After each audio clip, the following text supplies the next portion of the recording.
Entangled political limitations and possibilities. I argue first, for a critical deployment of the concepts of debility and capacity to rethink disability through, against, and across the disabled, non-disabled binary. I situate disability in relation to concepts such as neoliberal and affective capacitation, debilitation, and slow death. Slow death is in some sense a mode of neoliberal and affective capacitation or debilitation, as mediated by different technological assemblages. Second, I want to explore the potential of affective tendencies to inform these assemblages of debility, capacity, and disability, noting that capacity is a key word of affective theorizing that can be generative when situated within the political economies of control societies. Affect amalgamates non-human entities, objects, and technologies. Technological platforms, new media, prosthetic technologies, biomedical enhancements, mediate bodily comportments, effects, and what is recognized as bodily capacity and bodily debility. Technology acts both as a machine of debility and capacity, and as portals of effective openings and closures. I engage technology and slow death as they modulate debility and capacity, without relying on conventional and straightforward political cants of a rational public sphere, autonomous political actors, and the binary of resistance passivity, life logging, and ecologies of sensation. What kinds of cultural assumptions are reflected within and produced through the event of queer suicide? Tyler Clementi was a Rutgers University undergraduate who joined a growing list of young gay men who took their own lives in the fall of 2010. Two students, Darun Ravi and Molly Way, were involved in several instances of sex surveillance of Clementi's dating during the time leading up to the suicide. All three were living on Bush campus in Piscataway, already codified as the science or pre-med geek campus. Some might say sissies.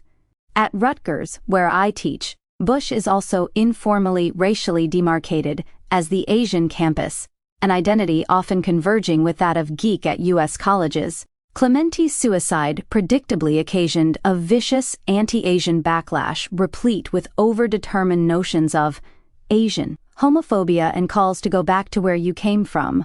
Ravi and Way are from New Jersey, commenting on the biases of the criminal justice system against those of non-normative race, ethnicity, and citizenship. A press release from a Rutgers organization called Queering the Air remarked that Garden State Equality, a New Jersey LGBT, entangled political limitations and possibilities. I argue first, for a critical deployment of the concepts of debility and capacity to rethink disability through, against, and across the disabled, non-disabled binary. I situate disability in relation to concepts such as neoliberal and affective capacitation, debilitation, and slow death. Slow death is in some sense a mode of neoliberal and affective capacitation or debilitation, as mediated by different technological assemblages. Second, I want to explore the potential of affective tendencies to inform these assemblages of debility, capacity, and disability, noting that capacity is a key word of affective theorizing that can be generative when situated within the political economies of control societies.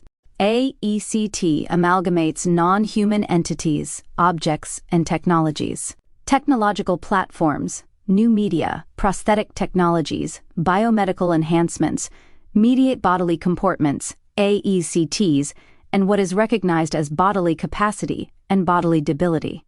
Technology acts both as a machine of debility and capacity and as portals of active openings and closures. I engage technology and slow death as they modulate debility and capacity without relying on conventional and straightforward political cants of a rational public sphere, autonomous political actors, and the binary of resistance passivity, life logging, and ecologies of sensation. What kinds of cultural assumptions are reflected within and produced through the event of queer suicide? Tyler Clementi was a Rutgers University undergraduate who joined a growing list of young gay men who took their own lives in the fall of 2010. Two students, Darun Ravi and Molly Way, were involved in several instances of sex surveillance of Clementi's dating during the time leading up to the suicide. All three were living on Bush campus in Piscataway, already codified as the science or pre-med geek campus. Some might say sissies. At Rutgers, where I teach, Bush is also informally racially demarcated as the Asian campus, an identity often converging with that of geek at U.S. colleges. Clementi's suicide predictably occasioned a vicious anti-Asian backlash replete with overdetermined notions of Asian homophobia and calls to go back to where you came from. Ravi and Wei are from New Jersey. Commenting on the biases of the criminal justice system against those of non-normative race, ethnicity, and citizenship, a press release from a Rutgers organization called Queering the Air remarked that Garden State Equality, a New Jersey LGBT advocacy group, and Campus Pride, a national group for LGBTQ students, demanded the most severe consequences for Ravi and Wei, prosecution for hate crimes, maximum jail time, and expulsion without disciplinary hearing, noting that 18,000 people endorse an online group seeking even more serious charges. Manslaughter. Discussions quickly turned to anti-bullying legislation and other forms of state intervention, as well as the need for more LGBTQ centers and organizations in schools and on campuses. Blame was accorded to the perpetrators of the bullying, the schools where these environments are sustained, the apparent lack of legal redress, conservative opposition to anti-bullying legislation, gay marriage bans, don't ask, don't tell, DADT, and society at large. The implications of two model minority students from New Jersey suburbs targeting an young queer white man might be considered beyond convenient cultural narratives of the so-called inherent homophobia within racialized immigrant communities. The War on Terror did much to suture a homonational rendering of the sexual other as white and the racial other as straight, and this binary unsurprisingly informed much discourse implicitly, if not explicitly. In the trial that ensued and its aftermath, several things came into relief. First of all, the consolidation of Ravi's homophobia, whether a reasonable assessment or not of Ravi's aactive comportment, produced a powerful mechanism to deflect from manifold vectors of homophobia, in particular the upset of Clementi's mother to his recent coming out. Ravi's own complex masculinity seems to involve model minority immigrant conditioning that both made him vulnerable to taunts to go back to where he came from, even though he migrated from India to the United States at age 5, and the threat of deportation, and also parsed him out from a person of color identification or positioning, distinct from blacks or Latinos who are more likely to face incarceration. Thus, while the contestation of the mistreatment of Ravi largely revolved around the racial biases of the U.S. criminal justice system, Ravi was scapegoated in part not only because he was vulnerable to racism, but because he was perceived as having had eclipsed and excelled past such structures of race.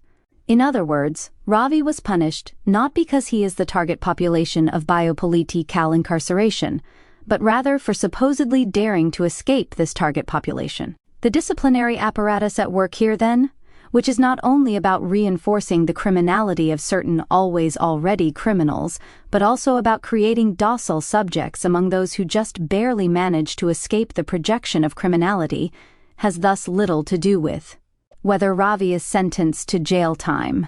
The use of the charge of homophobia to discipline and domesticate racialized minorities is by now a well-worn tactic in the biopolitical management of populations folded into life but not quite not white, or almost the same but not quite.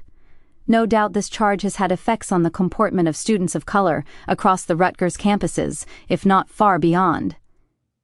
Is it possible to see all three students involved as more alike, all geeks, in fact, than different? Instead of rehashing that old gay bashers are secretly closet cases canard, perhaps there is a reason to destabilize the alignments of alikeness and difference, away from a singular, predictable axis pivoting on a discrete and knowable sexuality.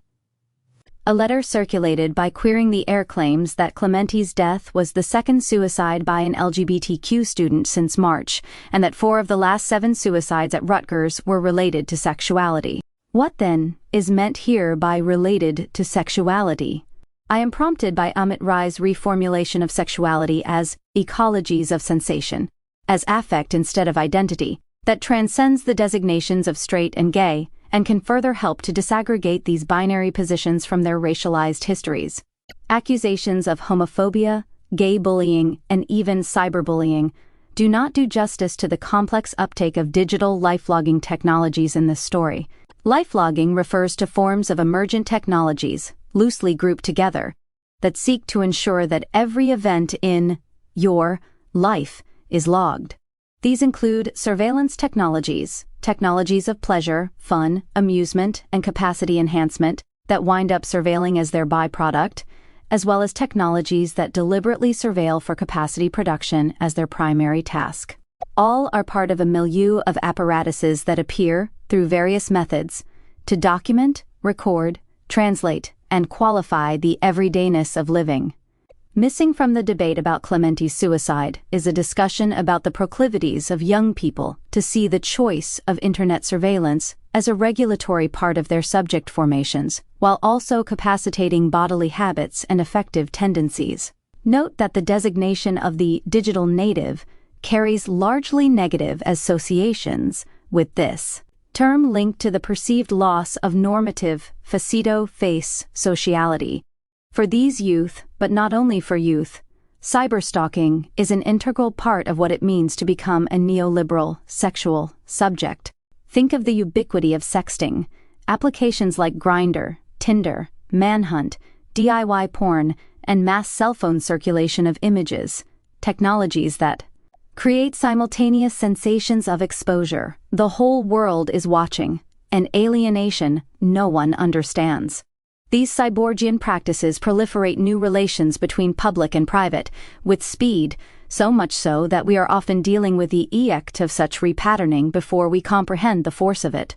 Invasion of privacy remains uncharted territory for jurisprudence in relation to the Internet.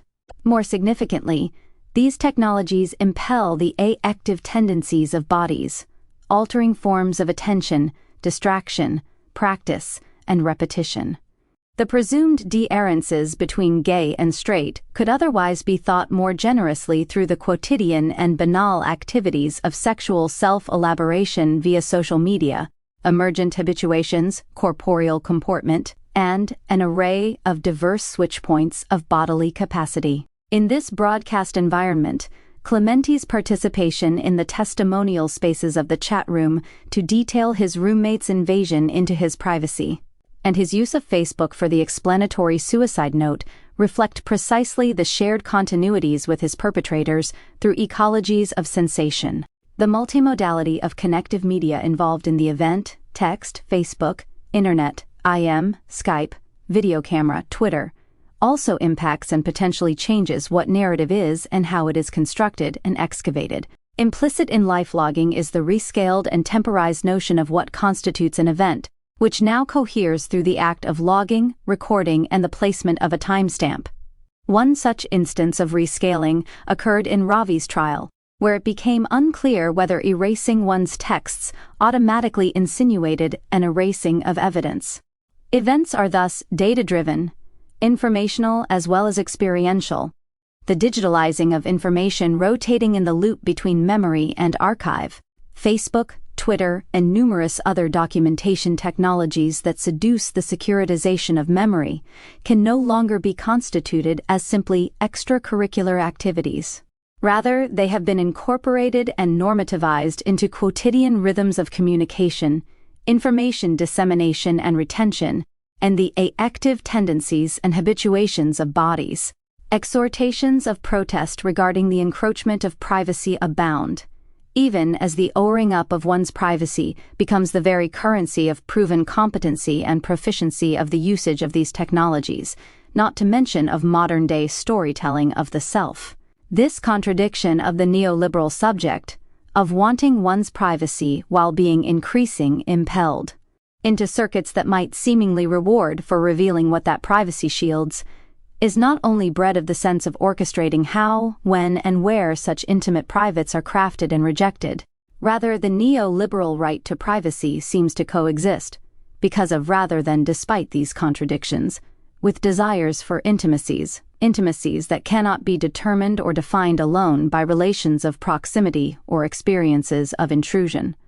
The seemingly contradictory unfolding of Clementi's suicide, involving both the violation of privacy through the video camming of sexual activity and his announcement of his suicidal intentions in a chat room and on Facebook, are actually co-constitutive elements of this modern paradox of privacy and intrusion. Action-at-a-distance technologies create forms of touching, whether through subtle coercion or explicit duress. #+ these touchings mediate intimacy as a relation of proximity, reorganizing the scale and temporal mandates of intimate connection. Clementi's suicide, then, could be thought of as an action-at-a-distance mediated event, one that unfolded by increasing zones of contact between bodies rather than participating in traditional notions of proximity distance, public-private divides, and experiences of violation, intrusion, and exposure. Does it get better? Because the idea of the enviable life has now replaced the idea of the good life, it may be difficult to hear, or listen to, the parts of our patients or students that are not interested in success. There are, as we know, people around for whom being successful has not been a success. Our ambitions, our ideals and success stories that lure us into the future, can too easily become ways of not living in the present, or of not being present at the event, a blackmail of distraction, ways, that is, of disowning, or demeaning, the actual disorder of experience. Believing in the future can be a great deadener. Perhaps we have been too successful at success and failure, and should now start doing something else. Adam Phillips, on Flirtation, narrations of the relationship between Clementi and Ravi, utterly foreclosed queer-on-queer cyberstalking as a possibility. Not once were the sexual orientations of the Asian American students even speculated upon. Mainstream discourses automatically defaulted to the assumption that they were both heterosexual. This pernicious binary, the sexual other is white, the racial other is straight, is also in full display in a video produced by gay journalist Dan Savage in response to Tyler Clementi's and other sweet sides of young, mostly white gay men, titled, "It Gets Better."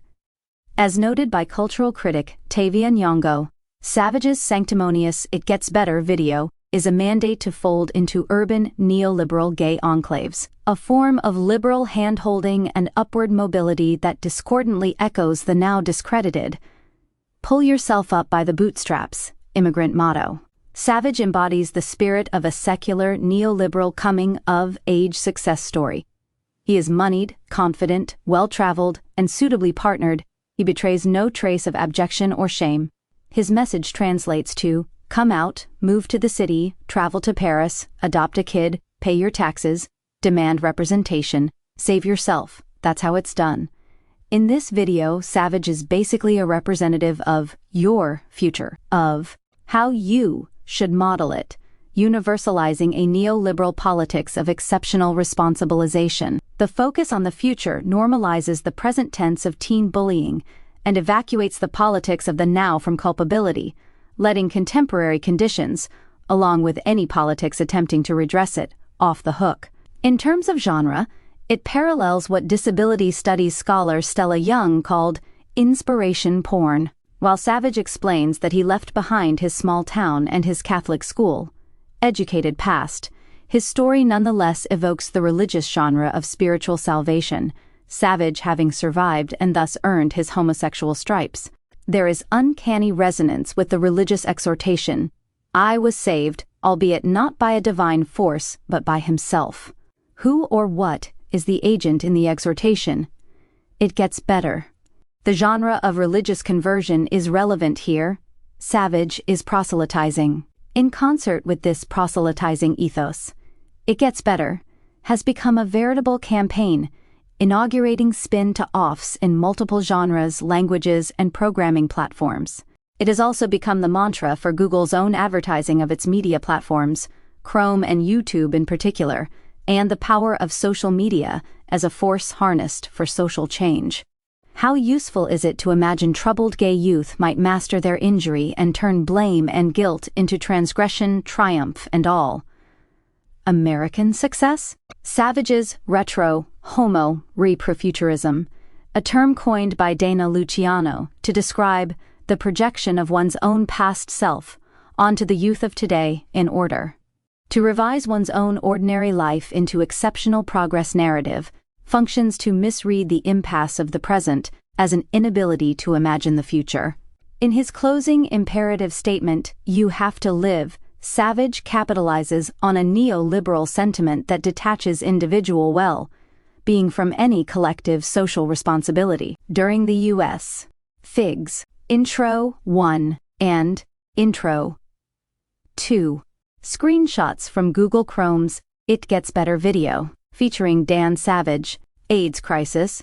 The charge of ACT UP activists was, "You are killing us." The "you" being the state, understood as responsible for addressing the crisis and providing care to its citizens and non-citizens.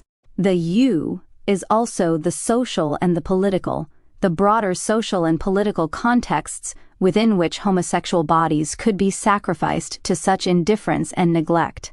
By contrast, Savage does not direct his message to the endemic social and political forces that continue to manifest homophobic hatred. Instead, his "you" is the individual, to whom and only to whom he credits the survival of gay bullying.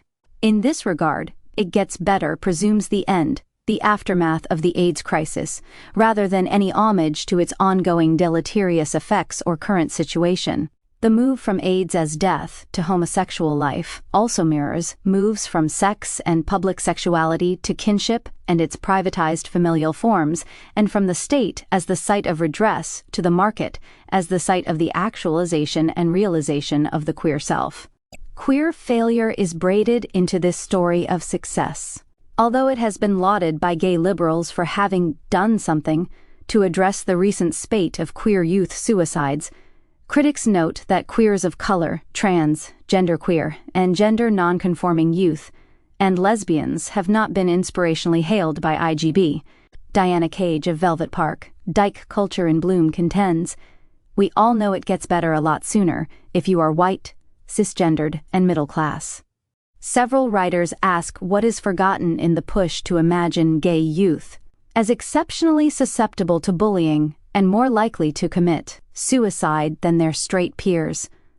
Laurel Dykstra worries about seeming unsympathetic by questioning this off-cited empirical fact, pointing out that Aboriginal youth in Canada and the United States might in fact have a higher suicide rate than queer youth. Finally, racial and sexual harassment, rape, and other forms of sexual policing of girls remain unaddressed through the use of a reified notion of homophobia. In It Doesn't Get Better, Alec Webley writes, "The problem is not homophobia. The problem is bullying." Webley argues that teenage bullying is a widespread phenomenon that affects youth of many persuasions who are different and don't fit in. He also highlights the wide prevalence of workplace bullying. The momentum from It Gets Better has generated a fairly predictable array of U.S. liberal gay movement anger toward conservative opposition to anti-bullying legislation, even as the apparently sudden spate of queer suicides appears irreconcilable with the purported progress of the gay and lesbian rights movement. The symbolism of Clementi's transit from central New Jersey to the George Washington Bridge that connects northern New Jersey to upper Manhattan is painfully apparent. Part of the outrage generated by these deaths is based precisely in a belief that things are indeed supposed to be better, especially for a particular class of white gay men, and especially as compared with other parts of the less civilized world. From this vantage, IGB reflects a desire for the reinstatement of white racial privilege that was lost by being gay, one that is achievable through equality rights agendas like gay marriage and participation in neoliberal consumer culture. In other words, IGB is based on an expectation that it was supposed to be better, and thus IGB might turn out to mean you get more normal. Such affirmations, and indeed, mandates of life may well work to actually inhibit other kinds of lives. Thus, it gets better circulates as a projection of bodily capacity that ultimately partakes in slow death, even as it reforms the valence of debility, homosexual identity, through a white liberal, male assemblage, a recapacitation machine. Despite this critique, the It Gets Better project should hardly be dismissed out of hand. Its virality is in itself interesting. It is no doubt crucial that IGB opened space for the expression of public anguish and collective mourning, but ultimately, the best part of the viral explosion of Savage's project is that so many have chimed in to explain how and why it doesn't just get better. The very technological media platform of the phenomenon allows for imminent critique. The universalizing force of 1 gigabyte is undercut by the rapid accumulation of community promoted by the Google Chrome advertisement using the It Gets Better campaign. The commercial marshals IGB to exhibit the utility of Google Chrome, specifically, and to demonstrate the community building capacity of the Internet more generally. In this brilliant example of the monetization of affect, the advertisement assembles varied expressions of IGB. Varied in terms of bodies, comportments, languages. Unlike the proselytizing tone of 1 gigabyte, the advertisement draws on a different affect, that of religious ecstasy and rapture. Life is already better, life is fantastic, and the numbers are flying around. Further, Google Chrome manages to transact a savvy linkage to political activism without doing anything but more of what it does, devoid of political substance. As such, the It Gets Better campaign now shimmers on the internet as an ironic testament to how it actually may not get better. States of debility, capacity, disability. Savage has also mastered, if we follow Slaughlan Jane on the politics of sympathy, the technique of converting his injury into cultural capital, not only through rhetorics of blame, guilt, and suffering, but also through those of triumph, transgression, and success. The subject of redress and grievance thus functions here as a recapacitation of a debilitated body. The preceding sections recast the white queer immigrant homophobe binary by distilling the event of queer suicide through ecologies of sensation, techniques, and affect. Here I want to further shift the registers of this conversation from one about the pathologization versus normativization of sexual identity to questions of bodily debility, capacity, disability. This is not at all to dismiss these queer suicides as privileged forms of death. I want to emphasize this. I am not making a critique about relative intersectional privilege. Rather, I am probing what kinds of slow deaths have been ongoing that a suicide might represent an escape from. In order to slow down the act of suicide, to offer a concomitant yet different temporality of relating to living and dying, one must slow down the speed of encounter, as speed itself might be understood as debilitating. These temporalities of speed and slowness are thus convivial, not antagonistic. Berlant's piece on slow death discusses the most prevalent health problem in the United States, that of obesity. I cannot do her formulation of temporality and living adequate justice here, but I would like to highlight the following aspects of her argument that I find compatible to, indeed generative for, my own thinking. Berlant moves us away from the event of trauma or catastrophe, proposing that slow death occupies the temporalities of the endemic. This echoes the transformation of the epidemic into the endemic, whereby, for Michel Foucault, writing in Security, Territory, Population, death becomes durational. Displacing military encounters, genocides, and other discrete timeframes of traumatic events. Though later in this book I contest the formulation of these happenings as discrete slow death, occurs not within the time scale of the crisis, not of the event of the suicide or the epidemic, but in a zone of temporality, of ongoingness, getting by, and living on, where the structural inequalities are dispersed, the pacing of their experience intermittent, often in phenomena not prone to capture by a consciousness organized by archives of memorable impact. In this non-linear temporality, for it starts and stops, redoubles and leaps ahead. Berlant is not defining a group of individuals merely afflicted with the same ailment. Rather, slow death describes populations marked out for wearing out. That is to say, slow death is not about an orientation toward the death drive, nor is it morbid. Rather, it is about the maintenance of living, the ordinary work of living on. Slow death is, quite simply, a condition of being worn out by the activity of reproducing life. As Berlant notes, this puts living and dying into a specific zone of proximity and precarity, while death is usually deemed an event in contrast to life's extensivity. In this domain, dying and the ordinary reproduction of life are coextensive. Queer suicide, in the context of slow death mediated by technocultural ecologies of sensation, reorganizes what is thought of as the event, distills the experience of trauma, and requires a turn to debility, capacity, and disability, concepts that give us alternative temporal frames for imagining the body in processes of de and regeneration. David Mitchell's moving invocation of disability, not as exception, but the basis upon which a decent and just social order is founded, hinges upon a society that acknowledges, accepts, and even anticipates disability. This anticipatory disability has been the dominant temporal frame of disability rights activism.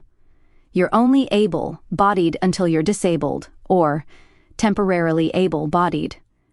This statement is mobilized to diffuse ableist fantasies of endless capacity, to challenge the presentation of life as an unlimited resource, and to collectivize a rights-based politics of disability. Disability is posited as the most common identity category because we will all belong to it someday if we live long enough.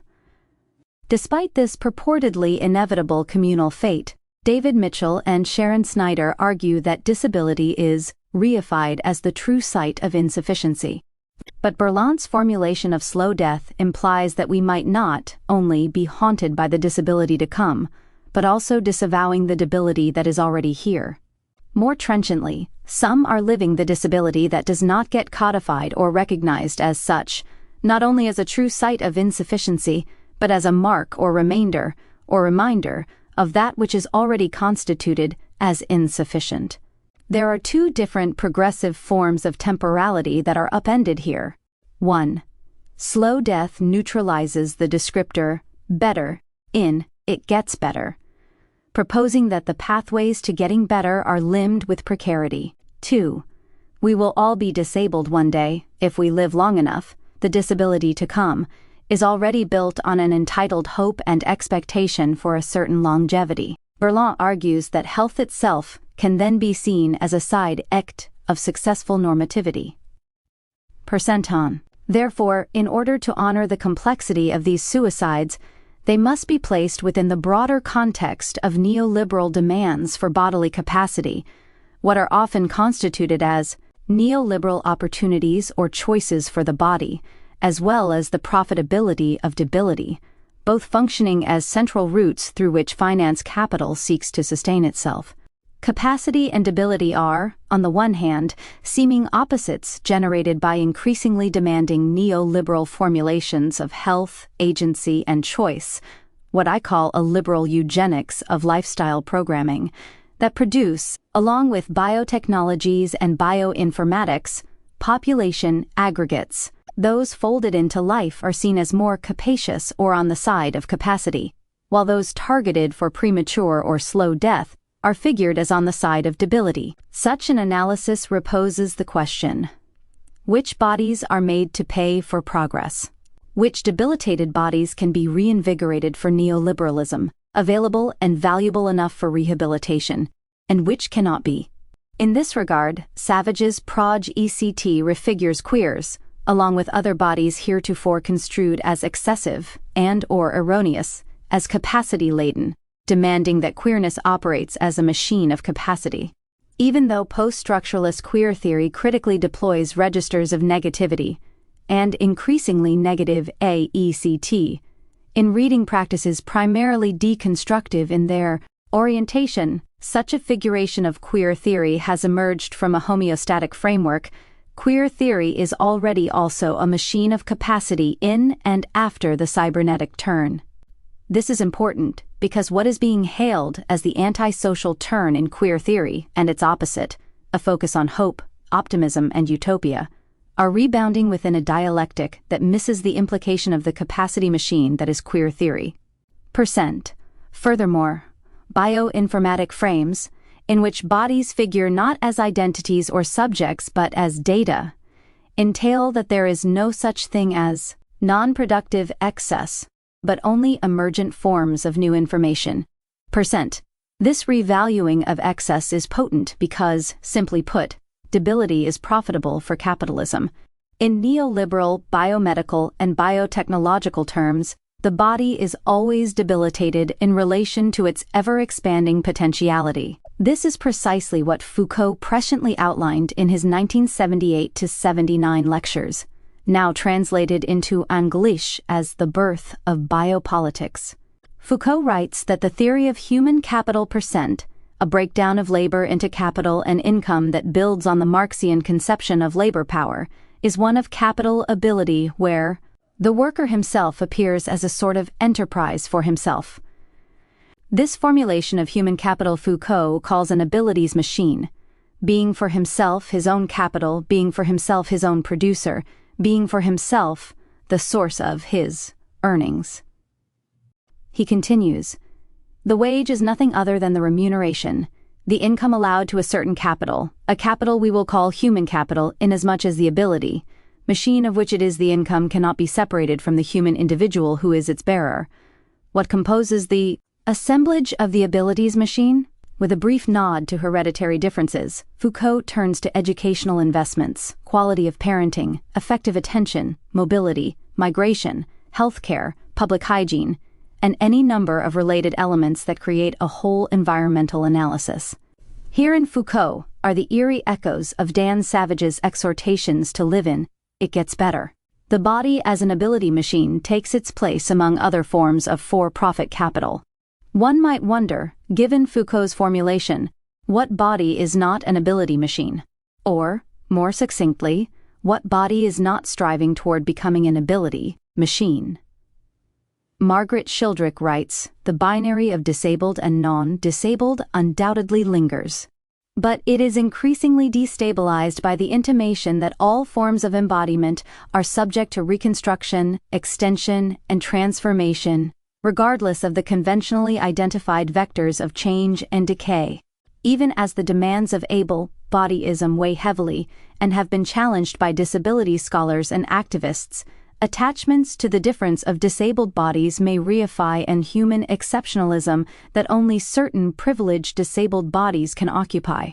Efforts to diversify and multiply the subjects of study of disability have led to an impasse, as the notion of the subject itself is already revealed to be a disciplinary construct of ableism, especially in the realm of cognition, agency, and voice, all challenges to any political platform that is fueled predominantly through representational mandates. Nicole Marcotte and Robert McRuer caution against what they term disability culturalism, a dominant focus on representational politics, along with variants of barbarism and crip nationalism that reinscribe the centrality of prevailing discourses on race, national identity, gender, and region, producing privileged disabled bodies in distinction to various others. In sum, the particular binary categorization of disabled subjectivity is one that has many parallels to, as well as intersects with other kinds of binary categorizations propagated, in fact demanded, by neoliberal constructions of failed and capacitated bodies. Therefore, we cannot see this binary production as specific only to the distinction of disabled versus non-disabled subjects. All bodies are being evaluated in relation to their success or failure in terms of health, wealth, progressive productivity, upward mobility, enhanced capacity. And there is no such thing as an adequately abled body anymore. How does the study of capacity and ability complicate the terms of disability rights paradigms? While the disability rights movement in large part understands disability as a form of non-normativity that deserves to be depathologized, disability justice activists seek to move beyond access. Issues foregrounded by the Americans with Disabilities Act as well as global human rights frames that standardize definitions of disability and the terms of their legal redress across national locations. Rights discourses produce human beings in order to give them rights. They discriminate which bodies are vested with futurity, or, more accurately, they cultivate, some certain, bodies that can be vested with futurity. Critiquing the disability rights movement, disability justice activist Mia Mingus, who identifies as a queer, physically disabled Korean woman, transracial and transnational adoptee, writes, "Most access right now is about inclusion and equality. How do we bring disabled people to our table? How do we make sure disabled people have access to what we have? How do we get disabled people access to the current system? Rather than thinking that the entire table or system might need to change or working to embrace difference. Justice does not have to equal sameness or assimilation, and justice and equality are not the same thing." Mingus highlights populations, institutionalized, incarcerated, racialized, for whom claiming the term and identity of disability is difficult, given many are already stigmatized as non-normative and deemed in need of fixing by the medical industrial complex. Claiming that the disabled people who identify as politically disabled are often white disabled people, Mingus continues. "Over and over I meet disabled women of color who do not identify as disabled, even though they have the lived reality of being disabled. And this is for many complicated reasons around race, ability, gender, access. It can be very dangerous to identify as disabled when your survival depends on you denying it." 57. Her analysis suggests that access to the identity of disability in this regard is a function, result, and reclamation of white privilege. The further fact of the duress under which racially marked communities labor means, as Mingus writes, "The bodies of our communities are under siege by forces that leverage violence and ableism at every turn. And, in working poor and working class communities, of color, disabilities and debilities are not non-normative, even if the capacitizing use of the category disabled may be tenuous and the reign of ableism is a constitutive facet. The goal of these activist e-orts does not remain at the restitution of the disabled subject, soliciting tolerance, acceptance, and empowerment, but rather directs attention to the debilitating conditions of the medical industrial complex itself. To this end, Mingus avows, as organizers, we need to think of access with an understanding of disability justice, moving away from an equality-based model of sameness and we are just like you, to a model of disability that embraces difference, confronts privilege and challenges what is considered normal on every front. We don't want to simply join the ranks of the privileged, we want to dismantle those ranks and the systems that maintain them. And, thus, a political agenda that disavows pathology is intertwined with a critique of the embedded structures of liberal eugenics propagated by the medical industrial complex and its attendant forms of administrative surveillance, those structures that issue forth the distinctions between racial, pathologization, and normality in the first instance. Such work suggests that an increasingly demanding ableism, and, I would add, an increasingly demanding disableism inherent in normative forms of disability as exceptionalism, is producing non-normativity, not only through the sexual and racial pathologization of certain unproductive bodies, but more expansively through the inability to register within neoliberal capacity. What is implicit, if not often explicit, in disability justice critiques is the constitutive slow death of debility in terms of precarity and populations. The term debility can attach to the global South, but can also be deployed in disenfranchised communities within global North locales to suggest debility as endemic, perhaps even normative, to disenfranchised communities, not non-normative, not exceptional, not that which is to come or can be avoided, but a banal feature of quotidian existence that is already definitive of the precarity of that existence. The conditions that make disability endemic, as opposed to exceptional, are already ones of entrenched economic, racial, political, and social disenfranchisement. Attending to this banality might involve ngog, Eng in the actuarial. The medical industrial complex. Profit power control. Exploitation. Ableism. Oppression violence plus trauma. Curriculum. Multinational. Science and medicine beliefs. Studies. Research. Experimentation. Pharmaceutical. Companies, corporations, alternative and natural medicines, distributors, industry, health, state, private medical schools, schools, research, practitioners, practices, beliefs and leaders, non-Western and alternative healing mental, hospitals, clinics, health centers, doctors, nurses, assisted reproductive, biogenetic technologies, health, faith-based and forced healing industry, practitioners, medical practices, examinations, surgeries, procedures, colonialism, reproductive, central, sterilization, cosmetic, surgeries, supplies, public-private, medical drugs, institutions and services, scientists, contraceptives, procedures, drug and addiction, researchers, equipment, suppliers, genetic, eugenics, desirability facilities and therapy,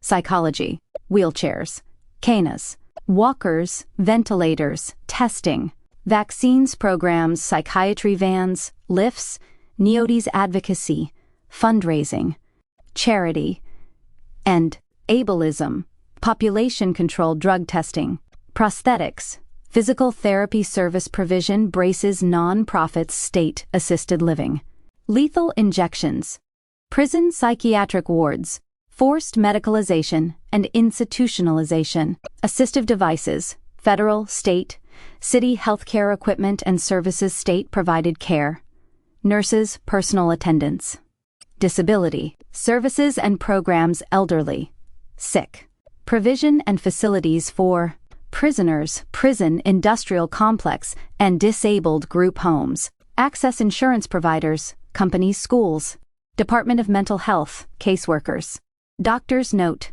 nursing homes, safetypod.wp.com, 2015. Fig. Intro.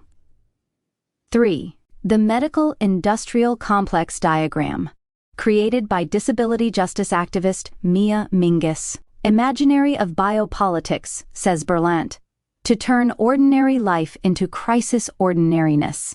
If debility is endemic to disenfranchised communities, it is doubly so because the forms of financialization that accompany neoliberal economics and the privatization of services also produce debt as debility. This relationship between debt and debility can be described as a kind of financial expropriation. The profit made by financial institutions out of the personal income of workers is a form of financial expropriation, seen as additional profit generated in the realm of circulation. Further, as Berlant expounds, medicalization as privatization is a rerouting of the relations of governmental, corporate, and personal responsibility, rather than, as it often seems to be, the ejection of the state from oversight of the public good in deference to corporations. Debt peonage, in the context of Foucault's theory of human capital, is an updated version of Marx's critique of choice under capitalism. Debt as enclosure, as immobility, is what Gilles Deleuze writes of in his description of control societies. Man is no longer man enclosed, but man in debt. This is especially true, as mentioned earlier, in the United States, where healthcare expenses are the #1 cause of personal bankruptcy, a capacitation of slow death through debt undertaken to support one's health. This theory of human capital entails that when one falls short of proper investment in the enterprise of oneself, one is, as Gita Patel points out, paying for one's own slow death through inserial and debt structures predicated on risk and insecurity, and essentially forced into agreeing to one's own debilitation, from epistemological corrective to ontological irreducibility. The right to Maim inhabits the intersections of disability studies, critical race studies, and the active turn, all fields of inquiry that put duress on the privileging of the subject as a primary site of bodily interpolation. The active turn, alongside the critical deployment of AECT as a rubric of analysis and inquiry, more potently signals the contestation over the dominant.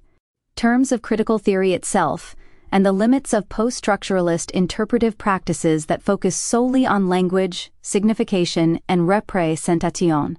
The sites of struggle and their targets include social constructionism, reinvigorated interrogation of biological matter that challenges both biological determinism and also performativity, epistemology, supplemented with ontology and ontogenesis, psychoanalysis, trauma rethought as the intensification of the body's relation to itself, humanism, the capacities of non-human animals, as well as the durational capacities of inorganic matter, are highlighted by scholarship on object-oriented ontology, critical animal studies, and post-humanism, and agency, linked to cognition, perception, emotion, and feeling, an anthropocentric framing of movement challenged by AECT, force, intensity, and theories of sensation. These undulating trajectories are arguably more significant than what AECT is or what it means. They open a reinvigorated interrogation of biological matter that still challenges biological determinism and the ontological realism of matter through displacing the role of language, signification, representation, and the linguistic essentialism of the human. What exactly language is and the place of language itself are being resinified and multiplied. Part of this re-envisioning is forecasted by Mel Chen's understanding that language is not opposed to matter, rather, language is matter. Thus, the aective turn goes far beyond the consolidation and dispersal of ACT as an analytic. The modulation and surveillance of ACT operates as a form of sociality that regulates good and bad subjects, possible and impossible bodily capacities. ACT is at once an exchange or interchange between bodies and also an object of control. Why the destabilization of the subject and a turn to AECT matters is because AECT, as a bodily matter, makes identity both possible and yet impossible. And if AECT makes identity cohere and dissolve, identity as the habituation of AECT, it more forcefully marks the limits of identity itself. ACT impels not only dissolution of the subject, but, more significantly, a dissolution of the organic body, the contours of which should never be assumed to be stable. Disability studies reminds us, as forces of energy are transmitted, shared, and circulated. The body, as Brian Masumi argues, passes from one state of capacitation to a diminished or augmented state of capacitation, always bound up in the lived past of the body, but always in passage to a changed future. AECT is precisely the body's hopeful opening, a speculative opening, not wedded to the dialectic of hope and hopelessness, but rather a porous affirmation of what could or might be. It is thus not an opening toward or against, or in relation to a teleological notion of time, prognosis time, or forces that simply resist or disrupt progressive time. Affect moves us away from terms such as past, present, and future to reorient us around what Manuel de Landa calls non-metric time: speed, pace, duration, timing, rhythms, frequency. Time becomes less an epistemological unit of organization and instead thought of as ontologically irreducible, constitutive to becoming, a speculative opening. Indeed, time in aective terms is becoming itself. One supposition of aective analysis is that there is no pure debility or pure capacity. Debility and capacity are not properties or attributes of one discrete body, or a representational grid certain bodies are placed into. Debility may well simultaneously appropriate bodily capacities perhaps to give rise to a new set of bodily capacities. Capacity is not discretely of the body. It is shaped by and bound to interface with prevailing notions of chance, risk, accident, luck, and probability, as well as with bodily limits in capacity, disability, and debility. This deployment of the term capacity is an amendment to AECT studies, which posits AECT as the cost of getting better. 19. The endless capacitation of the individuated body, even as it might always see that body as relational. In reading AECT through and with populations along with bodies, individuals beside individuals, and societies of control working through forms of discipline, I want to provide a necessary corrective to studies of AECT that take the integrity of the human form for granted. The political mandate behind such conceptualizations of disability, not what disability is but what it does and how it is used to simultaneously capacitate and debilitate, is to put the disabled non-disabled binary in dialogue with assemblages of disability, capacity, and debility, inviting a deconstruction of what able-bodiedness and capacity mean. They are not equivalent to each other, actively and otherwise, entails schematizing the biopolitics of debility, one that destabilizes the seamless production of able bodies in relation to disability, and also suggests the capacitation of disabled bodies through circuits of white, racial and economic privilege, citizenship status, and legal, medical, and social accommodations. Access is theorized not only in terms of infrastructure, work, social services, and public space, but also in terms of access to health itself, while providing a much-needed intersectional critique that destabilizes the white, Euro-American, economically privileged subjects that are most likely to be interpellated as a person with disabilities. I am also building of solidly argued critiques of identity to highlight constantly shifting assemblages of power. Recent theorizations of AECT argue for a destabilization of humanist notions of the body and of the politics of voice and visibility. Mel Chen, for example, interrogates a liberal yet brutal humanism that accords liveliness and sentience, animacies, to human animals, non-human animals, and matter through a biopolitics of race, sex, and bodily ability. These are not a priori categories, but rather are constructed with and through the epistemic projects that have functionalized their coherence. I seek to intersectionally pressure the assumed subjects of disability, and also to address the constant ontological assembling of power and its its. My intervention is less wedded to the elaboration of subjects and identities, and attempting to determine what their contents or attributes are, than to the elaboration of bodies and their aactive modalities as they are modulated in control societies. Far from being post-race or post-intersectional, this methodological demand is about redressing the epistemological bifurcation that has occurred around intersectional theorizing that has let white feminists, especially those working on technoscience and new materialisms, off the hook and has, quite frankly, burdened women of color theorists and activists, most directly black feminist theorists, with the responsibility of adjudicating and defending the perceived successes or failures of intersectional scholarship. Discipline and control. Capacity and debility entail theorizing not only specific disciplinary sites, but also broader techniques of social control, marking a shift in terms from the regulation of normativity, the internalization of self-other subject formation, to what Foucault calls the regularization of bodies, or what has been hailed the age of biological control. This is akin to what Giorgio Agamben perceives as the difference between regulating to produce order, discipline, and regulating disorder, security. While Deleuze's techno-optimism leads him to proclaim rapid and complete transitions from discipline to control, Foucault is very clear about their braided and enmeshed historical and spatial modalities. The oscillation between disciplinary societies and control societies, following Foucault's apparatuses of security, both refracts and projects numerous tensions. In control societies, Patricia Clough argues, bodies will not be captured or set free by representation, but rather through affect and attention.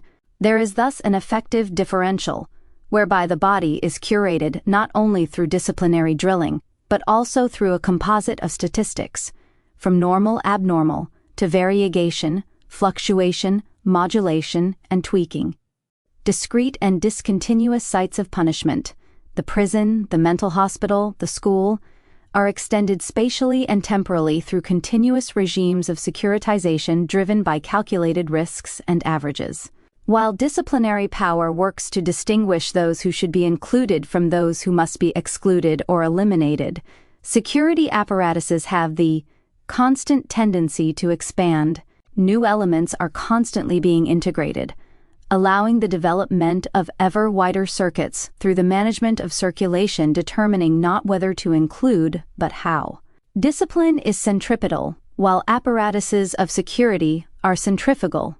Intense oscillation occurs between the following: subject-object construction and microstates of differentiation, difference between and difference within, the policing of profile and the patrolling of affect, will and capacity, agency and affect, subject and body, and finally, and, I believe, most important, between Althusserian interpolation, hey you, and an array of diverse switch points of the activation of the body, where bodies are positioned through openings and closings in order to ground practices of exploitation, extraction, dispossession and expulsion, commensurate with flexible modes of work and sociality. How does disability function in control societies? Because there are gradations of capacity and ability in control societies, rather than the self-other production of being not being, the distinction between disabled and non-disabled becomes fuzzier and blurrier. Disciplinary normalization, otherwise termed normation by Foucault, goes from the norm to the final division between the normal and the abnormal. Through positing a model, an optimal model that is constructed in terms of a certain result, the power of normalization versus normalization of power, in security apparatuses, instead of distinguishing the normal from the abnormal, there are different curves of normality. Establishing an interplay between these different distributions of normality, acting to bring the most unfavorable in line with the more favorable. The norm is an interplay of differential normalities. Biopolitical apparatuses of control are invested in modulating a prolific range of effective bodily capacities and abilities, differential normalities, that invariably render rights-based interventions unable to fully apprehend the scenes of power. Disability identity is already part and parcel of a system of governing inclusion and exclusion, creating forms of what Robert McRuer calls disability nationalism in crip times, liberal state and national recognition of people with disabilities that solicits the incorporation of certain disabilities into neoliberal economic circuits. This conditional invitation latches onto and propagates celebratory claims of successful integration in order to continue to deplete resources from other, less acceptable bodies with disabilities. That is to say, the promoting and lauding of certain people with disabilities as markers of acceptance and progress ultimately serves to further marginalize and exclude most people with disabilities, and serves also to sustain and create networks of debilitation in relation to these privileged disabled bodies. This is also what David Mitchell and Sharon Snyder analyze in the Biopolitics of Disability, in which they refer to the paradoxical means by which some disabled people gain entrance into late capitalist culture as ablanationalism, oitenta. This biopolitics of disability, I would further argue, is most efficient not just in the way it deploys some identities against others. Rather, political control operates most perniciously and efficiently through reifying intersectional identity frames. These are frames that still hinge on discrete notions of inclusion and exclusion as the most pertinent ones for political intervention, thus obfuscating forms of control that insidiously include in order to exclude and exclude in order to include. Mitchell and Snyder state, control of the coordinates of bare biological life among citizens in market capitalism has been fashioned on the basis of systems of total oversight specific to disability and others occupying peripheral embodiments. Disability is foundational to the development of cultural strategies in neoliberalism to seize hold of life in order to suppress it. These strategies of seizure are the essence of biopolitics. The extraction and exploitation of body capacities and habituations pivot not only on the individual but more insidiously on the dividual. Foucault states that discipline is a mode of individualization of multiplicities, rather than something that constructs an edifice of multiple elements on the basis of individuals who are worked on as, first of all, individuals. The individual is less a collection of multiplicities that form a whole than a stripping down or segregating of multiplicities, of organizing a multiplicity, of fixing its points of implantation. Writing on vectors of control, Deleuze says of the hospital, the new medicine without doctor or patient singles out potential sick people and subjects at risk, which in no way attests to individuation, as they say, but substitutes the code of a dividual material to be controlled.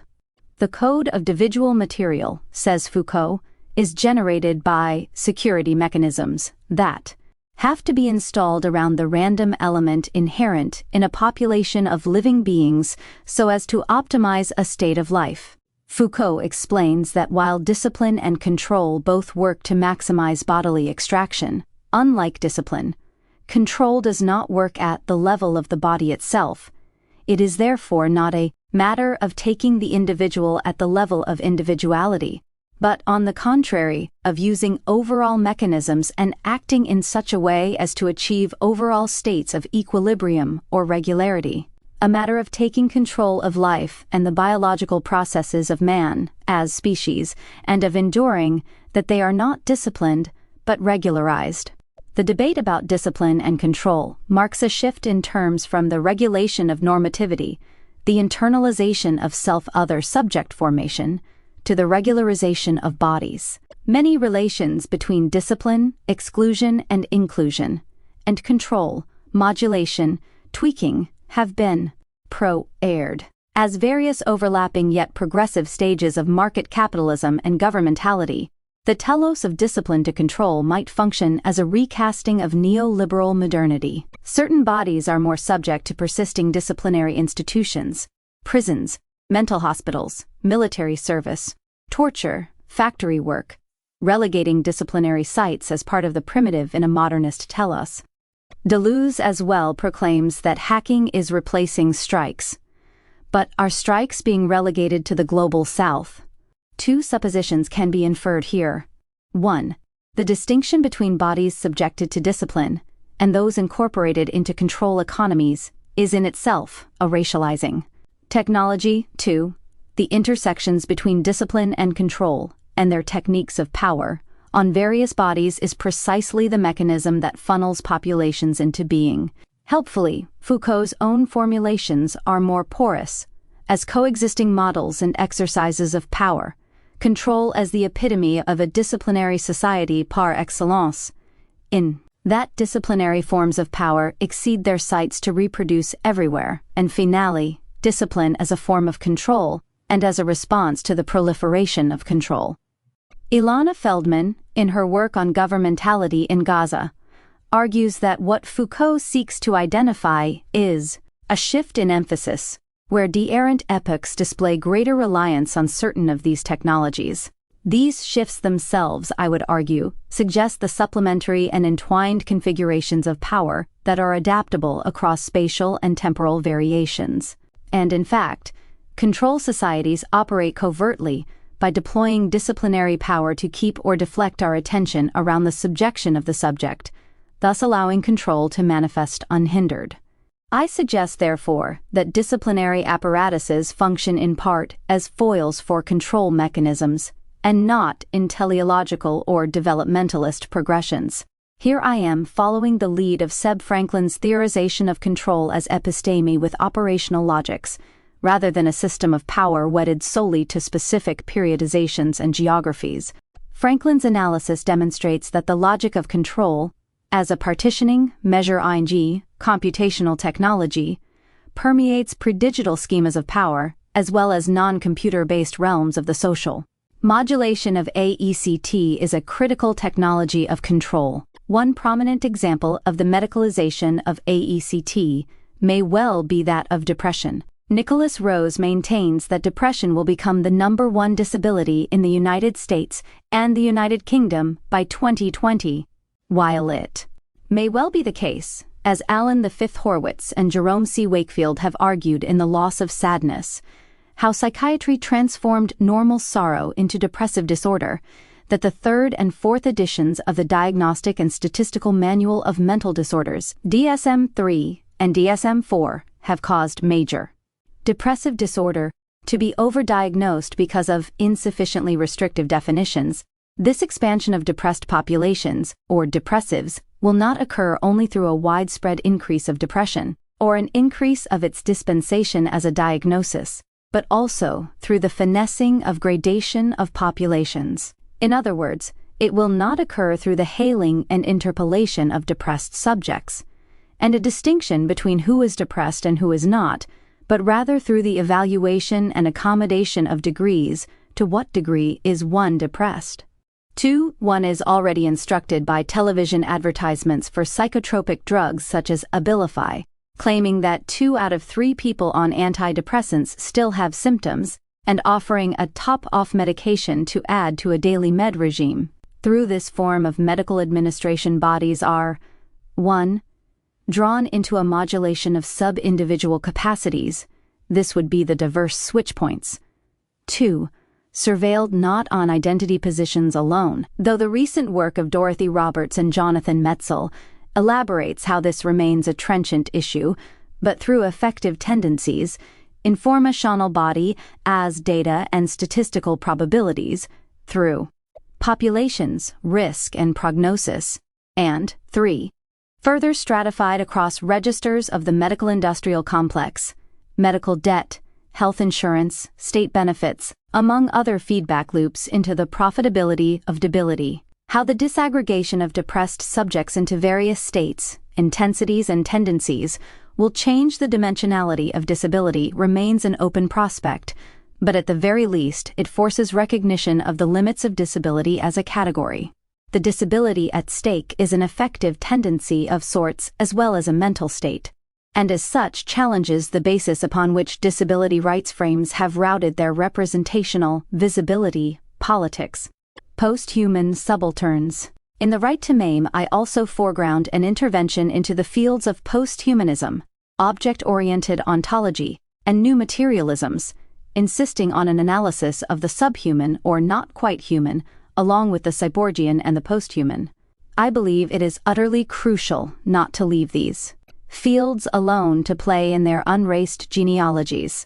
Critics of these fields have interrogated the relation between objects and objectification, and how and why certain objects get to be subjects while others remain objectified and/or commodified. For example, Fred Moten on the para-ontology of the commodity, in contrast to the flat ontology centered by object-oriented ontologists, where everything is leveled. Mel Chen's work emphasizes the pros and cons of investing in notions of vibrant matter without concomitant attention to the material conditions of the production of that matter, not to mention deracinated and desexualized notions of vibrancy and agency. Disability theories and theorists in general have much fodder for challenging object-oriented ontologies, rarely having had the privilege of taking objects and human relations to them for granted. Eunjung Kim writes, "Instead of defending the fraught definition of human as the basis of a moral and caring world in order to valorize disabled existence, I suggest recognizing the intercorporeal ontology of objects, with the aim not of conferring inherent rights on them but rather of undermining eorts to deny a being humanness on the basis of object-like status, and bodies understood as disabled, in particular cognitively disabled, have often been cast as inert passive objects rather than human subjects through a projection of degraded objecthood elevated over qualified personhood. Thus, the mere status of objecthood itself cannot revitalize our relations to objects. Our attitudes toward objects need to be reevaluated. In other words, objects are vaunted unless they are humans who are considered objects, slaves, vegetables. This recognition, in turn, has challenged the status of rational, agential, survivor-oriented politics based on the privileging of language capacity to make rights claims. Why? Because the inability to communicate functions as a significant determinant of mental or cognitive impairment, thereby regulating the human-animal distinction, as well as a distinction between humans and objects, thus destabilizing the centrality of the human capacity for thought and cognition. Language is multiple, For example, math and computation are considered to be languages, and non-human animals certainly have forms of communication that could be considered linguistic.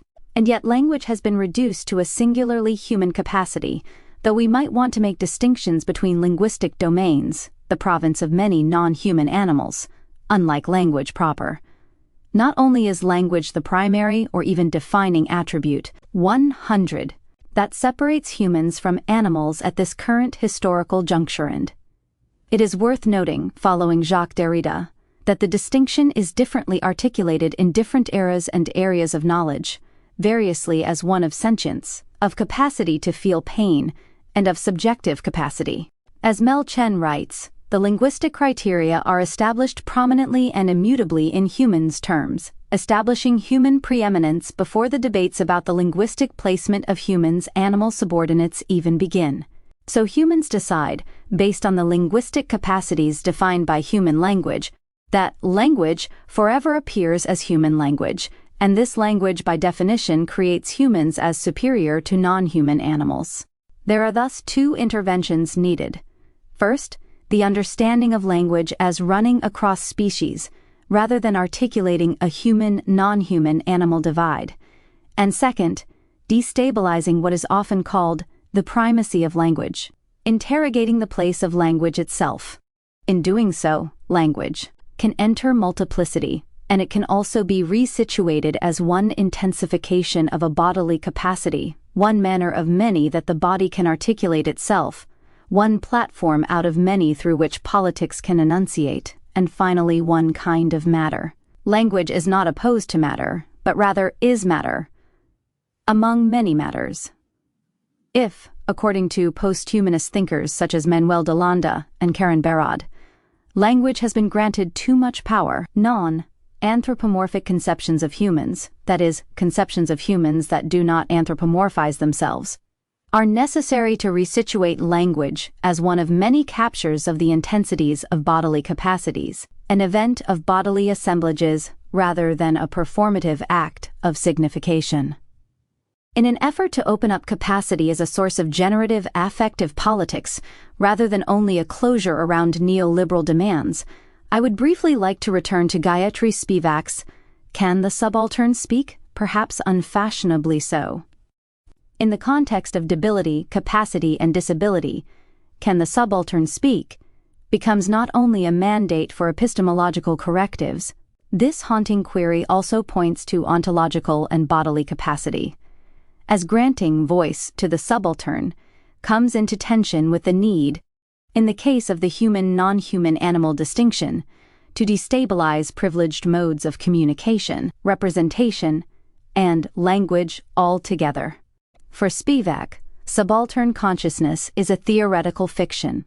Representation, darstellen, portrait, and vertreten, proxy, is an anthropocentric demand and a philosophical and political privilege of the human, an overrepresentation, in Sylvia Wynter's sense. Spivak's own ambivalence toward representation as an anthropocentric demand and as the philosophical privilege of the human surfaces momentarily, most significantly in the section discussing Sigmund Freud's seminal essay, A Child is Being Beaten.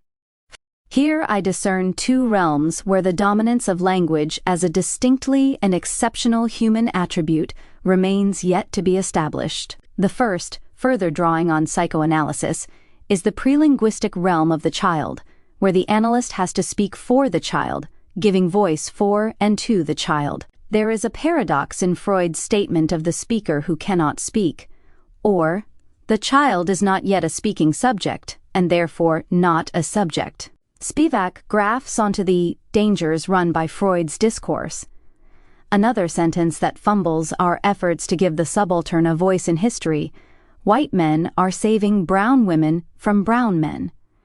The second realm is where Spivak's impulse to push back against humanism appears, in a reference to the archaic past, part of a history of repression of a pre-originary space where human and animal were not yet differentiated. The first instance is a triangulation that positions the hapless child, woman in need of rescue, from two figures interchangeably rotating from savior to perpetrator. The second harks the prelinguistic or the semiotic and references the becoming of the subject in both psychic and historical terms. It remains unclear to me whether for Spivak the problem is the epistemic enclosure in which the subaltern is stuck, or if representation itself is the problem, in which case she might ultimately be more aligned with Deleuze's and Foucault's project than she originally thought. Is she really so interested in saving the subject? Or is she already diagnosing the political impasse of representation, in that speech, a normative function of humanist politics, is seemingly foreclosed for Spivak? The lexicon of debility and capacity saturates this text. In relation to the normative function of speech, for example, the subaltern is mute. The invocation of conditions of disability is crucial here, as Spivak in effect is making an argument about the debilitating, for many, and capacitating, for few, conditions of contemporary political, intellectual, and epistemological knowledge production practices. Undoing these knots between representation and language has led me to question why the subaltern is usually assumed to be necessarily human. If subalternity is by definition a relation of the UN non-subhuman that are excluded from dominant systems of circulation, deemed unfit for recognition or unable to be recognized, the subaltern then could be generously rethought as a non-human or inhuman configuration. In Spivak's schema, woman, as a potential subaltern, cannot simply be added to the list of pious items slated for rescue, remedied through an epistemological corrective. By extension, neither can species or non-human animals, or even people with disabilities. In my torquing of this field, defying essay, the subaltern cannot speak because of the human-non-human animal divide that dictates that speech always shows up in an anthropocentric and thus ableist form. The subaltern cannot speak nor be heard within follow logocentric and thus anthropocentric frames of legibility. To challenge geopolitically uninflected theorizations of posthumanism, I follow Winter's formulation of the human as representationally overdetermined by one genre of human, through the ongoing restoration of humanism via the individual despite the force of biopolitical population construction. For Winter, the project of a radical humanism has yet to be begun, much less left behind for post-humanist waters. Her project is not one of demanding inclusion into the overrepresentation of man as human, and therefore does not reassert the frames of temporality, progression, or priority. Rather, she insists on the multiplicity of humans and human forms that have yet to be known, a revolutionary humanism with deep commitments to those entities that are instrumentally denied humanity in order for it to be sustained. 105. The overrepresentation of man as human is thus the closed system that can only project onto, as the subaltern, what Spivak calls the itinerary of man. Reading Spivak and Winter together reveals the speaking subject of politics and history is a genre of the human that the subaltern defies, populated by non-human entities as well as humans produced as objects, as property, as animals, as subhumans unworthy of political consideration. Therefore, disability studies, posthumanism, and critical animal studies may perhaps articulate a common interest in a non-anthropocentric, interspecies vision of effective politics.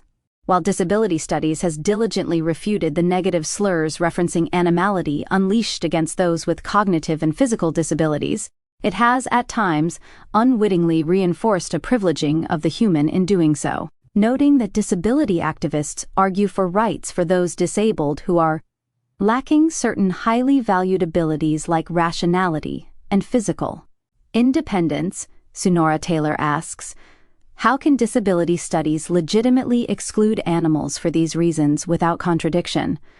I argue that disability studies has 106 accidentally created a framework of justice that can no longer exclude other species. Plus, the burgeoning field of critical animal studies is thus also a part of the endeavor to situate human capacities within a range of capacities of species as opposed to reifying their singularity. Following Taylor's critique, it is also necessarily a site where a persistent examination of the entwinement of race and animality cannot be elided. Critical post-humanist or inhumanist theorizing questions the boundaries between human and non-human, matter and discourse, technology and body, and interrogates the practices through which these boundaries are constituted, stabilized, and destabilized. It, however, can also be the case that the post-human, as Alexander Wheely notes, frequently appears as little more than the white liberal subject in techno-informational guise. Plus, provocatively suggesting that perhaps the post-human is not a temporal location but a geographic one, Zakiya Iman Jackson asks, might there be a post-humanism that does not privilege European man and its idiom?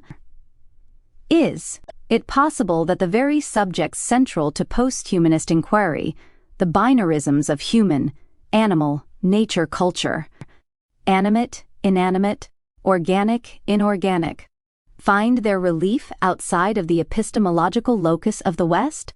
Plus, Dan Goodley, Rebecca Lotham, and Catherine Runswick Cole, however, call for a post-human disability studies, arguing that disabled bodies epitomize the ethical reaches of post-humanist discourses that challenge the stability and centrality of the human form.